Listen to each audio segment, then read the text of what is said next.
गठिया रोग की बीमारी भी अहम बीमारियों में से एक है जो जोड़ों को प्रभावित करती है। इसमें जोड़ों में सूजन, दर्द, अकड़न और चलने फिरने में परेशानी होती है।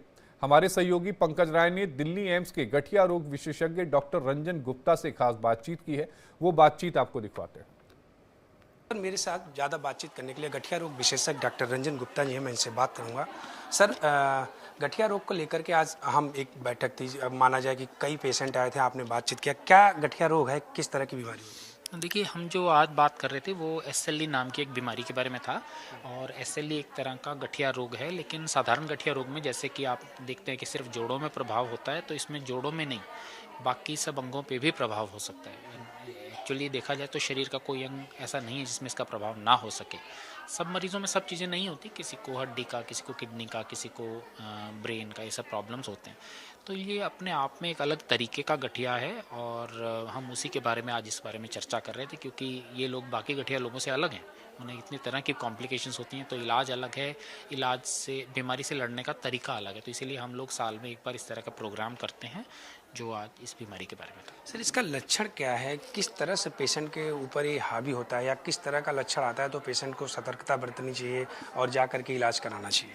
तो देखिए, लक्षण लूपस यानी कि जो बीमारी है, इसे हम एसएल या लूपस बोलते हैं, इसमें कई तरीके के हो सकते हैं। जो ज़्यादातर देखा जाता है, यूजुअली पेशेंट्स यंग लेडीज़ या लड़कियां होती हैं जिन्हें कि बुखार, जोड़ों में दर्द, शरीर पे दाग धब्बे बनना, रैशेज आना, सिर से बाल गिरना, मुंह में छाले बनना और कभी कभी किडनी का प्रॉब्लम दिखाई देता है। इस तरह से ये बीमारी यूजुअली प्रेजेंट करती है। सर, अगर बात की जाए गठिया रोग की, जैसे आपने बताया कि एसल में कल के है, इसका शुरुआती लक्षण क्या रहे कि पेशेंट या जिसको लक्षण आए तो तुरंत डॉक्टर से संपर्क करे और जाके लोगों से मिले, इलाज करवाए? तो देखिए, अगेन, अगर कोई यंग लड़की यूजुअली अपनी उम्र के दूसरे या तीसरे दशक में किसी डॉक्टर के पास में जाती है, जो ये कहती है कि मुझे जोड़ों में दर्द है, बुखार हो रहा है, रैशेज आ रहे हैं शरीर पे या मुंह में छाले हैं, ऐसे लोगों को तुरंत उस पेशेंट में एसएलई होने का शक होना चाहिए, उससे संबंधित जांचें की जानी चाहिए।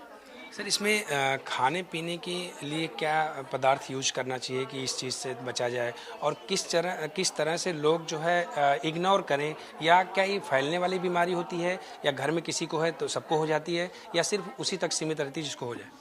तो देखिए, बीमारी फैलने वाली नहीं है। ये छुआछूत की बीमारी नहीं है जिसमें कि एक इंसान से दूसरे को चली जाए। यूजुअली ज़्यादातर, या मैं कहूँ प्रैक्टिकली अगर देखें, तो बीमारी पेरेंट्स से बच्चों में भी नहीं जाती है। तो उस वे में एक तरह से इसका अच्छा, ये एक अच्छा इसका गुण है। हाँ, क्या खाना चाहिए? तो ऐसा आज तक नहीं देखा गया है कि कुछ पर्टिकुलर चीज़ खाने से या कुछ पर्टिकुलर चीज़ खाना बंद कर देने से बीमारी बढ़ या घट जाए, ऐसा नहीं देखा गया है। हाँ, बीमारी, दवाइयों के कारण कुछ साइड इफ़ेक्ट होते हैं, जैसे कि हम इसमें स्टेरॉयड का यूज़ करते हैं। तो वज़न ना बढ़ने देने के लिए कुछ परहेज़ बताए जाते हैं, जैसे कि मीठा, तला हुआ सामान, नॉन वेज अगर लेते हैं तो ये चीज़ें थोड़ा कम लेना। तो ये थे एम्स अस्पताल के गठिया रोग विशेषज्ञ डॉक्टर रंजन गुप्ता, जिन्होंने बताया कि गठिया रोग अगर किसी को शुरुआती लक्षण आता है तो क्या क्या बरतना चाहिए, और डॉक्टर को भी किस तरह की, अगर पेशेंट ऐसे पेशेंट आते हैं तो उनको किस तरह से उनका ट्रीटमेंट करना चाहिए। कैमरा पर्सन मृत्युंजय के साथ मैं पंकज राय, इंडिया डेली, दिल्ली।